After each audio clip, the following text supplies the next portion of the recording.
Welcome to the ROCC Pod, presented by the Royal Oak, Michigan Chamber of Commerce. I am John Gay from Jag and Detroit Podcasts. I am Lisa Bibby, your neighborhood realtor with Keller Williams Advantage. And I'm Trish Carew, third-generation jeweler and owner of Your Personal Jeweler.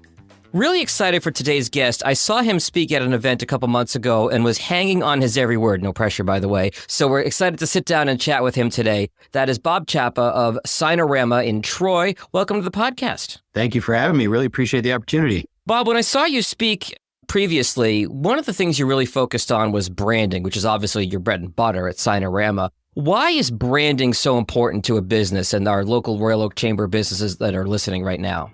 Sure. I've been in business for over 25 years, and our business started as a regular old sign company, banners, some vehicle graphics, car magnets here and there. And as the industry has evolved, as the business model has evolved, whether you're a small business or big business, really, most of what we do nowadays is helping companies understand their brand and then make sure that their brand is recognized in the community.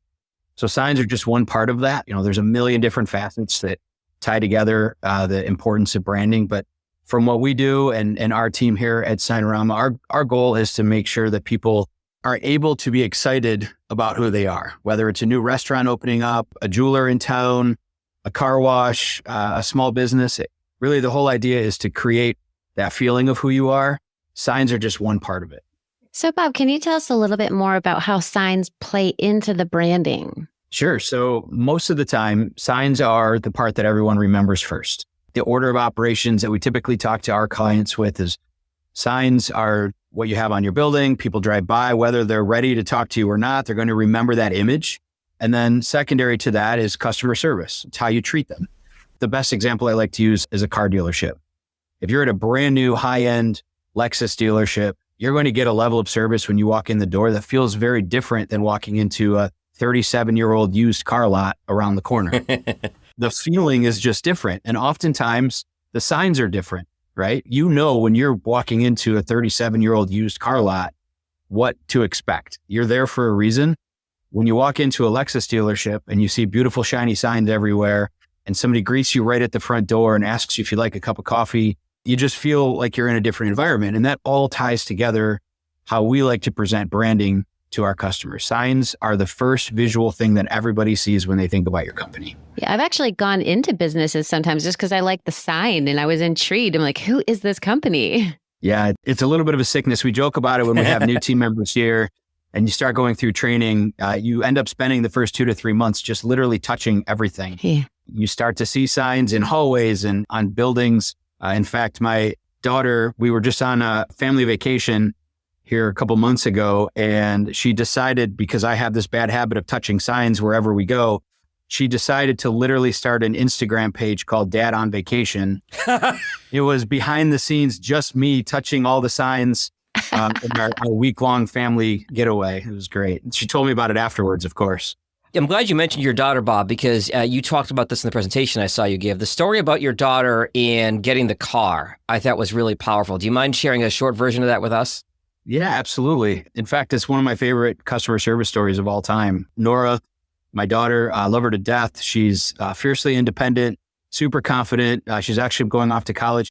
And growing up, becoming an independent young lady in today's world, one of the areas that you just don't feel really confident in is going to a car mechanic, whether it's an oil change or something really serious. And I'm not a big car guy. She knows that. I was happy to take her to her first oil change. We went to a small town place where we live. We're from Oxford. We stopped into an oil change place, and admittedly, they have every type of sign you can imagine. They're sort of that cliche I was talking about where it might be a little too much just to try to draw a crowd in. But we went in. She was driving, of course, in her car. She was 16 at the time. And immediately, the level of service that she received, it wasn't them looking at me and asking me questions. They knew I was in the passenger seat. They immediately started talking to Nora and asking her questions, asking her how excited she was to be driving a Jeep and that, she admitted it was her first oil change. She didn't know what questions to ask.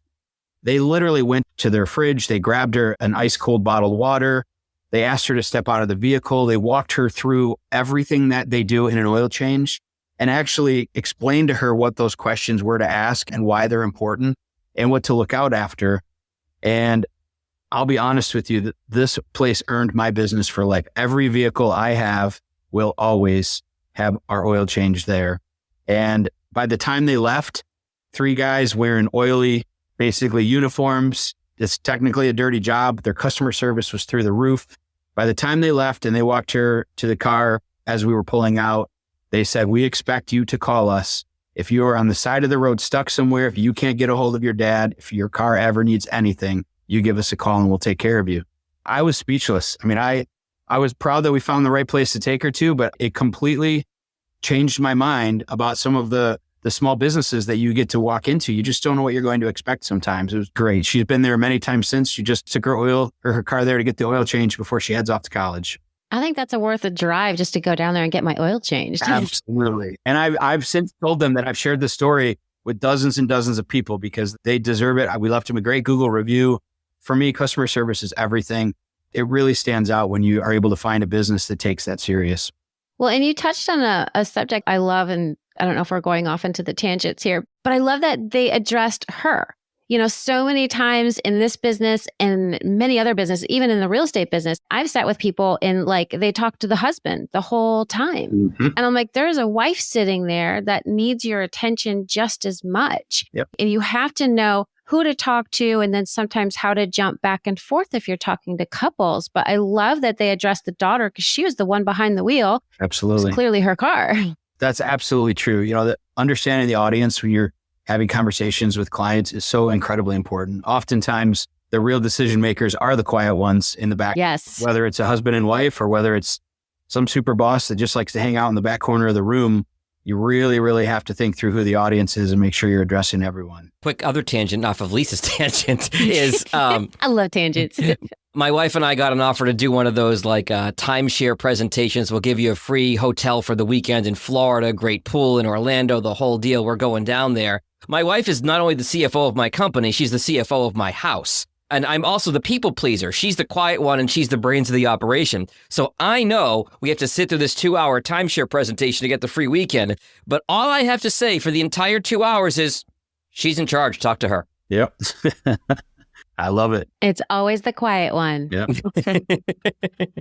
So I know a lot happened during COVID. Can you walk us through how you adjusted? Absolutely. You know, I'll be really honest with you. In our business, we've been through 2 really tough times here in Metro Detroit. Obviously, 2008, 2010 was really, really tough. That was an economic downturn. That was just an immediate feeling of change right away. And that completely sort of changed the path in which we were trying to grow our business here in Metro Detroit. There is no way that anybody in any industry could have expected how rapidly COVID would have impacted our businesses. It wasn't as if things were just getting slow or people weren't buying. It was just that everyone was scared and nobody really knew what to do. And the entire attitude from employees to customers just changed so quickly. We reacted fast. In fact, that's something that we're very proud of. It's something we do in every weird, difficult situation. We try to react very quickly. And as a large sign company, the first thing we knew we had to do was make sure that we were keeping the community together, supporting the emergency responders, the police officers, the hospitals. So even though we're good friends with everybody in the city of Troy and we pull permits for our clients every single day in all the neighboring communities, we immediately just filled the front of our business with signs, supporting hospital workers, supporting the fire departments that were in and out of houses and checking on people. At that time, if you really think about it, everyone was afraid to even touch gas pumps, right? Yeah. You were putting gloves on because we just didn't know what to expect. And we immediately started making signs for all the hospitals that we were putting out, supporting the nurses and the doctors that were there. And our first plan was to just try to keep the community strong, keep everybody together. There was enough fear everywhere. And that helped a ton. And what really was interesting for our line of work, most people think of us for graphics and logos and signs. And the truth is, with our equipment and what we do, we immediately became a rapid solution for the clear plastic barriers that everyone saw everywhere, from the restaurant, the takeout line, when all the restaurants were closed, to the gas stations. And eventually, as things were starting to just slowly open back up, every single person you had to speak to at any business had a clear acrylic shield in front of them. So we knew that was coming early on, we kind of understood that path, and I ordered every single piece of clear acrylic available in the entire state. We had literally pallets and pallets of clear acrylic. We didn't know what to do with it at the time, but we just kept making more and more shields of different sizes with protective barriers, really just to try to help businesses stay open. I have a lot of friends in the community that are business owners who their entire business model literally permanently changed. Ours didn't permanently change, but we were there to help make sure people stayed open. It took about a week and a half for our business to be considered an essential business. We worked through the entire pandemic. I'm very proud of my team. Some amazing people on our crew that didn't miss a beat. After about a week of securing materials, we designed and started creating with all of our laser engraving equipment, the clear face shields. Mm-hmm. I mean, from scratch. Literally, we've never made these things before. It's not like a line item we had on our previous business. We made over 20,000 clear shields and completely donated them to all the local hospitals. They, at first, didn't want them because they were told that the state of Michigan and the federal government had them coming. And obviously, as we all remember from seeing this in the news, that just didn't happen. They were moved, they were diverted to other states or wherever they all went in the country. But Michigan really didn't have that option. And we were really proud to have done that. Honestly, I still get a little bit choked up. I have a folder of all the letters that we received from the nurses and the doctors who, at the time when our boxes would show up of face shields, a nurse who worked the morning shift would finish up his or her shift and literally hand the same mask to the next nurse that was covering them, who would hand it to the third nurse of that day. They were sharing face masks, and it sort of brings you back when you start thinking about it and how tricky all of that was. Very proud of the team. By the time we started to sort of figure out what the community needed from a signage perspective, everything changed to helping direct traffic for restaurants that were doing pickups. They were essentially closed, but they were doing pickup only, to hospitals that needed emergency signs and directing people to the right spots. So it was a pretty wild time. I certainly have zero interest in ever going back to that mode. It was, things changed so fast, and it feels good to see the community that stuck together. A lot of businesses really supported each other, and pretty proud to be in the area. I think it says a lot about you and your business and the mission, Bob, even though you're headquartered there in Troy and you service all of Metro Detroit. That's part of why you're part of the Royal Oak Chamber here as well. You really feel like you're part of the community, and it shows in just the way you're describing what you went through during COVID. Yeah. Outside the community, I know you have a bit of a mastermind group. You're a franchisee there at Signarama in Troy. I know you talk to other franchisees to share ideas. This is something that I do with my podcast business, with other podcast producers around the country. You talk about how that's been valuable to you and how the dynamic works there? Yeah, honestly, I could not be more proud to be a part of the Signarama franchise. I grew up in an independent family sign company in Waterford, actually. My parents had a sign business. I had no interest in being involved in the sign industry. Everyone was their competitor, whether it was a business around the corner, down the street, or 5 cities over. Everybody was their competitor. And that's why I love the franchise model. We've been a part of Signarama forever. There are literally stores that are either just getting started or have been around for decades that helped us get through those tough times, that were there with advice and helped us grow in our beginning stages. And now most of my time is spent mentoring those new stores and stores that are trying to get through some of their own tough times, some things that we've already been through. Part of the excitement of being part of a larger group is the opportunity to share brilliant ideas with other people that get up in Milwaukee or Louisville. They wake up, they do the exact same thing we do every day. We make a cup of coffee, we get in the car, we drive to the same sign company, we deal with the same type of issues that each other are dealing with, but in our own hometowns. And I have some really, really amazing friends that are high-level performers. We get together twice a year. Almost always it's at another one of our locations. So it's about a half dozen Signaramas across the United States. And we get to not only grill each other with questions, but also ask for help. It's sometimes as a business owner, it's tough to just ask for help. You don't know who in your hometown. Maybe it feels a little bit weird to ask that question, but when you're able to do it with a mastermind group or folks that are all kind of looking for that same level of support, it just feels great. And I credit my peer group to a very large part of our success over the last 5 to 6 years, especially. Well, it's fantastic that you have such a large peer group and you're able to share your expertise, especially with all of the new franchise owners.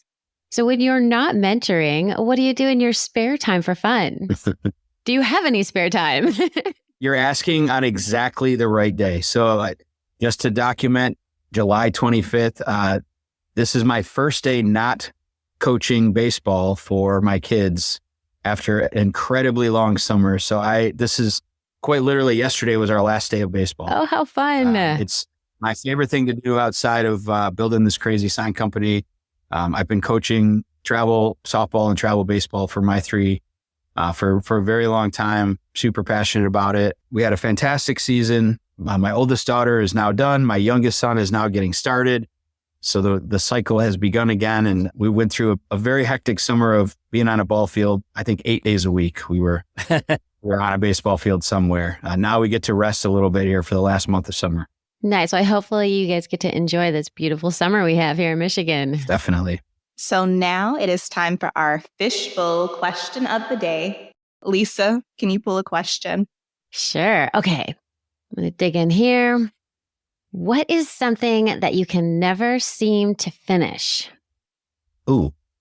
I could probably think of a couple things, but what comes to my mind first, because it's a never-ending thing for me, is my to-do list.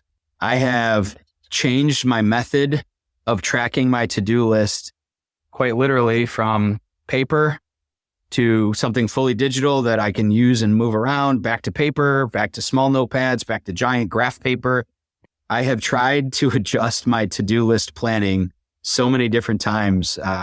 It never ends. As soon as I start to get something that works, I find something else that's cool, a fun app or a great way that somebody taught me, and then I switch that up. But never run out of things to add to the list, that's for sure. You know, I've tried quite a few different ways to do that too. And the best thing for me is taking a pen to paper and crossing off that one to-do item that I just completed. I love it. I have this red highlighter with me all the time. It's my favorite part of the day is highlighting off things as I get them checked off the list. You know what you could use for your to-do list, Bob? What's that? A sign. Ah, yes. That's the ex-radio DJ in me. I couldn't resist the pun. I apologize. Well, thanks so much, Bob, for coming on. Can you tell everyone who's listening what is the best way to contact you? Yeah, absolutely. And again, I really appreciate everybody's time today. This has been fantastic. Certainly something we've wanted to do more and more in the community. So I do appreciate the opportunity. The best way to reach us, 2 different ways. Right on our website, michigansignshops.com.